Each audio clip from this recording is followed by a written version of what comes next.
Hickok 45 here with my SP1 AR15 vintage 1983. And guess what? I'm gonna shoot some pot right away. Woo! And a little paper. How about a 2-liter? And how about a red plate over there?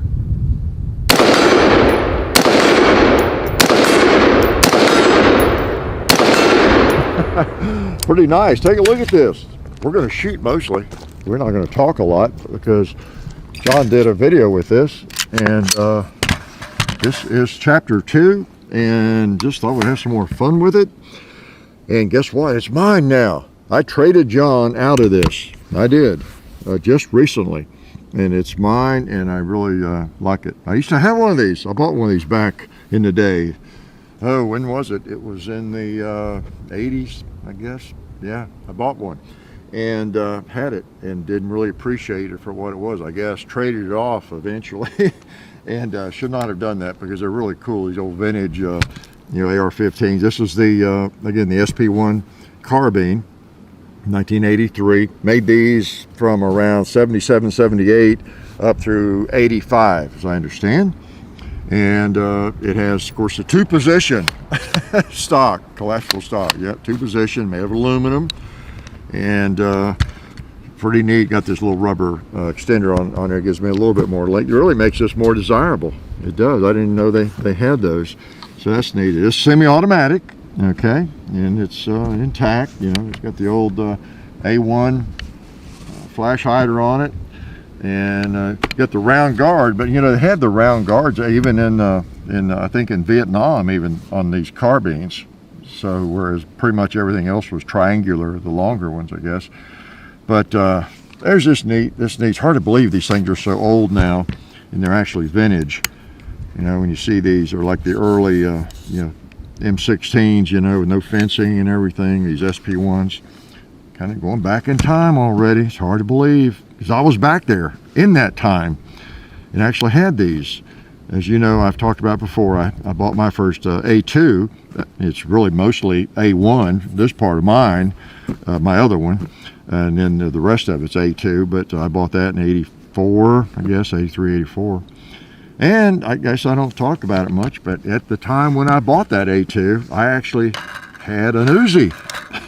And I'd already owned H&K 91, I don't know what all I had, but yeah, a terrorist from way back, right?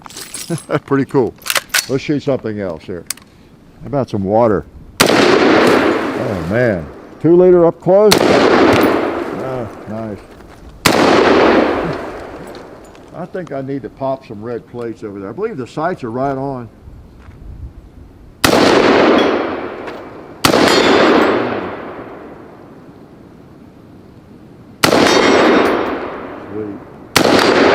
Yeah, they really are. John got the sights right on. I learned him well, right?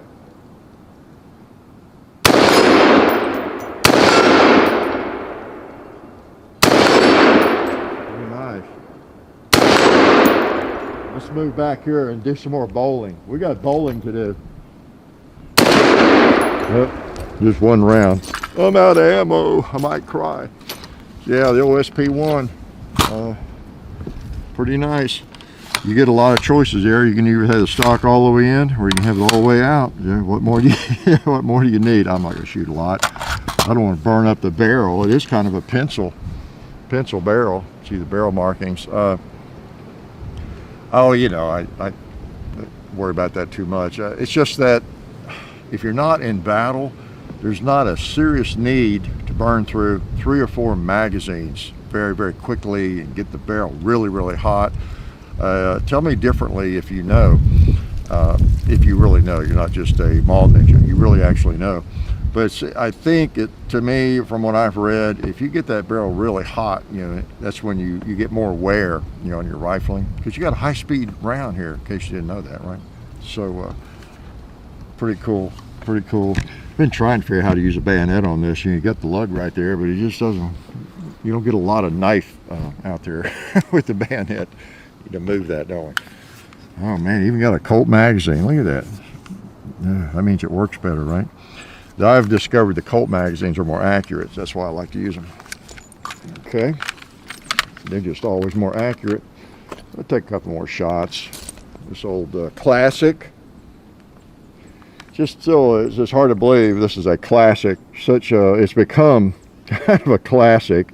I remember buying this rifle, one exactly like it, in a gun shop in Memphis back in the 80s. And I think I still had it when John was a little guy. Hard to imagine he was ever a little guy, right? So now I can do some bowling. I got to get that 2-liter out of the way, or maybe I can go through it. Get 2 birds with 1 stone. Didn't work.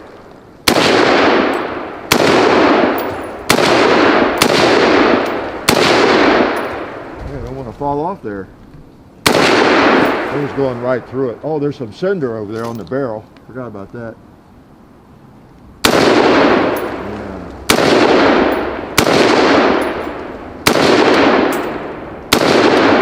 That's what I like to see. Dust. A lot of dust.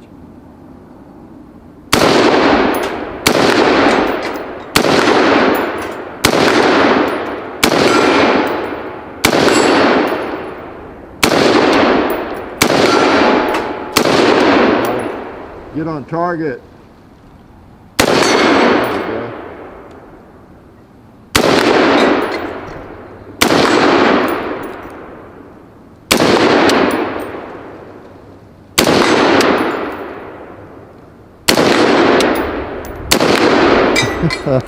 It's been my experience that every time, ooh, it's getting hot. Every time you pull the trigger and you're not on target, you miss. And it's just the way it works. It really does. Yeah, man. I don't think I'll get any hotter there. Could light a cigar maybe on that thing. So yeah, they're good old SP1 vintage 83. It's just one of the ARs in our collection, and we try to keep this one in the family, okay? Because they're just, it's crazy how expensive they gotten for one thing. And so just to go buy one, John was interested in some firearms I had, and I was interested in this, but I just didn't want to really pay what it was worth, you know. Sometimes it's easier to let go of some firearms maybe you haven't been shooting a lot and that kind of thing, to get something different. But so that's what we did. We both came out happy in the deal, and so it's pretty nice. So SP1 Carbine.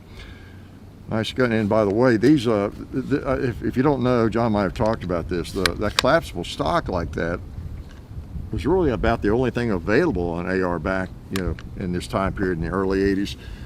If you wanted a collapsible stock, that was kind of, I think, the only choice. And then, this was pre-ban, of course. And then during the ban, because it was already made like this, it was one of the few things, if not the only AR you could buy that had a collapsible stock that was legal. So because it was made that way and it had been made prior to the ban, you couldn't just go, a lot of you can't relate to that, but so that was what, between 94 and 2004. You couldn't just get an AR and put whatever stock you wanted on it. It's just so different now. Pop one on. You just couldn't do that. A lot of modifications you couldn't make during that time period. Magazines got crazy expensive. It was a crazy time. That's why we hope we never enter that era again. And hopefully you're working to keep that from happening, staying in touch with your representatives. So anyway, good old SP1 AR15. It was one of the flavors, and it still is. It's just, it's become kind of collectible, but we're going to shoot it anyway. How's that? Appreciate y'all coming around, and appreciate your help. You know what? I don't think I thanked all the people that helped us. I think I got carried away. Really appreciate y'all coming by, because I just probably couldn't hit anything if you weren't looking over my shoulder. Life is good. Tired. It's a long walk from where I had to shoot that. Oh man. Oh hey, didn't see you guys there. Since you're here, I want to let you know about our friends over at Talon Grips and Ballistol. TalonGunGrips.com. Check out everything they have over there. You can get lots of different grips, the stick-on grip textures for your handguns and rifle grips, so go check them out. Also Ballistol, they're a firearms lubricant or anything else you might need lubricating. It's water soluble and non-toxic. Been using it on the compound and cleaning all of our guns. It's a cleaner and a lube for over 10 years. So Ballistol, Talon Grips, definitely check both of those companies out. And also, while you're on the internet, don't forget to go to hickok45.com. You can also find us on Facebook, Hickok45, Twitter, Hickok45, Instagram, The Real Hickok45, and also I have an Instagram page where I post behind the scenes stuff and different things like that. John, JOHN_HICKOK45 on Instagram. And the next thing you have to do is watch more videos.